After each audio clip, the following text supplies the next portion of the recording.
Бұланайдан биік тау жоқ, бұланнан жүйрік аң жоқ. Мұны қай қазақ айтты, қашан айтты, оған ешкім жауап бере алмайды. Бұланайдан алғашқы асқан қазақты да ешкім білмейді. Елісқанның білетіні Бөкі ғана. Чинхай Чизаң үстірті аталатын өркөш-өркөш таңғыт таулары аспанмен бойталасады. Терістігінде Күнлун Тангула тауы, солтүстік батысында Қарақорым таулары бәрі де Гималайдың сілемдері. Дүниенің ең биік жотасы аталатын Гималайдың Джамалангума шыңының ең биік шоқысы теңіз деңгейінен 8848 метр биік. Осының бәрін Елісқан сонау балалық шағында Баркөлде оқып жүргенінде Қытай мұғалімінен үйренген. Сол Қытай ұстазы әдетте бәріне күлімсірей қарап мейірбан көрінгенімен, өзінің ешкімге көрсеткісі келмейтін картасына келгенде қатты сараңдық танытатын. Үстелдің үстіне жайып салып, балаларды тамсандырып алып, жиып әкететін еді. Жер шарының домалақ екенінде, оның бетінде сан тараулы ел мен жер барлығында сонда ұққан болатын. Шіркін-ай, сол картаны қолға түсірген болсам, ешқандай сандалусыз-ақ жүре беретін едік қой, деп армандайды. Десе де, бір көргенін, бір естігенін екі сұрамай зерек өскен Елісқанның көкірегінде сол картаның бұлдыр елесі қалыпты.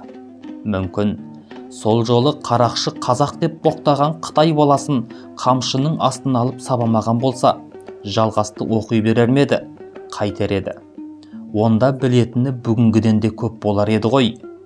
Кейін 14 жасқа шыққан жылы әкесі Үрімжіге оқуға жібермек болғанда шешелері шулап, үйленетін жасқа келді, жалғыз ұлды қайда жібересің, деп аяғына оралғы болған.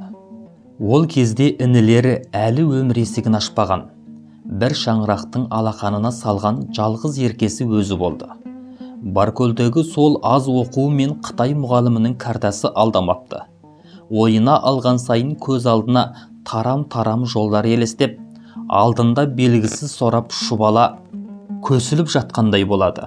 Үлкендер көп айтатын Бөкенің жолына да қосылғанын біліп келеді. Таңғыт тауының екі өркешінің арасынан қиып өтсе, Заказаңбу өзенінің басынан түсетінін де біледі. Батысқа қарай қиыстай ағатын ол өзенді қазақтар Көлденең өзен немесе Қызыл өзен деп атаған. Сол өзеннің аяғы үлкен көл болу керек. Бөкенің сүйегі, басынан айырылған ұлы денесі сол көлдің бас жақ жағасында жатыр. Ал өздері асқалы отырған алғашқы кезеңдерден бастау алатын тағы бірнеше өзен сай-сайды қуалай тоғысып шығысқа жөңкіледі.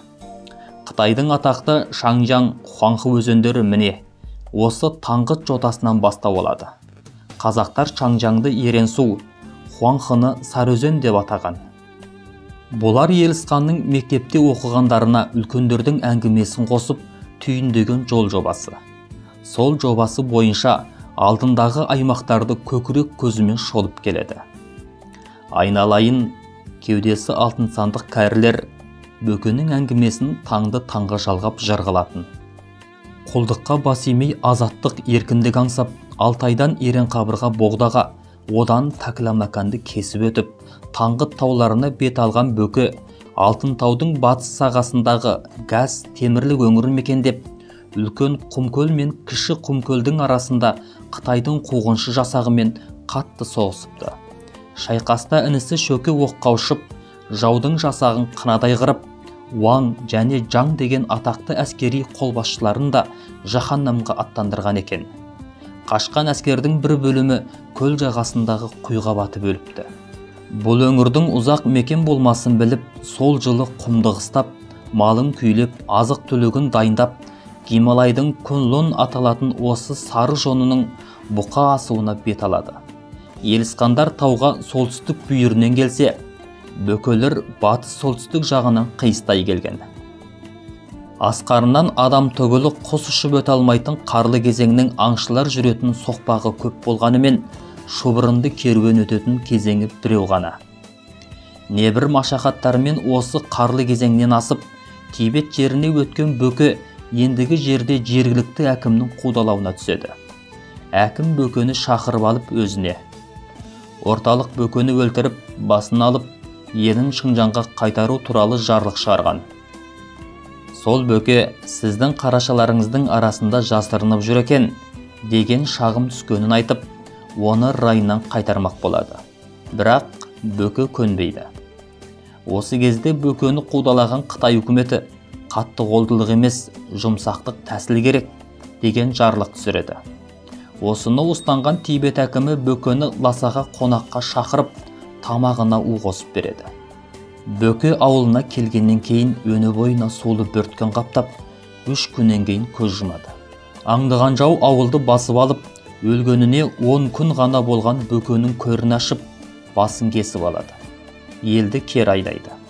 Кімде-кім үкіметке бағынбаса, көретіні осы, бас алынады, деп бөкенің басын Үрімжі қаласының орталық көшесіне іліп қойып, халыққа сес көрсетеді. Кейіннен баласы Рабай әкесінің басын зорға сұрап алып, атамекені Өралтайдың шыңгіліне апарып жерлейді. Сөйтіп, тарихта бір адамның денесі екіге бөлініп, басы Алтайға, ұлы тұлғасы Тибетте жерленіп, адамзат әлеміндегі ең үлкен зұлымдық құрбандарының бірі болған. Елісханның алдында жатқан жақпар-жақпар жартастар мен көр шатқалды кезеңдер сол бөке аяғымен басып барып, басы кесіліп қайтқан қанды жол. Айға атылғалы тұрған ақ барыстай ширақ сеніммен қимылдаған Елісхан атына қамшы басып, тау атасына тәу етіп, алға қарай жылжи берді. Менің жанымды жау да алмайды, тау да алмайды, Алла ғана алады деп күбірледі ішінен. Жәди Шәкенұлы, Қаралы көш романынан үзінді.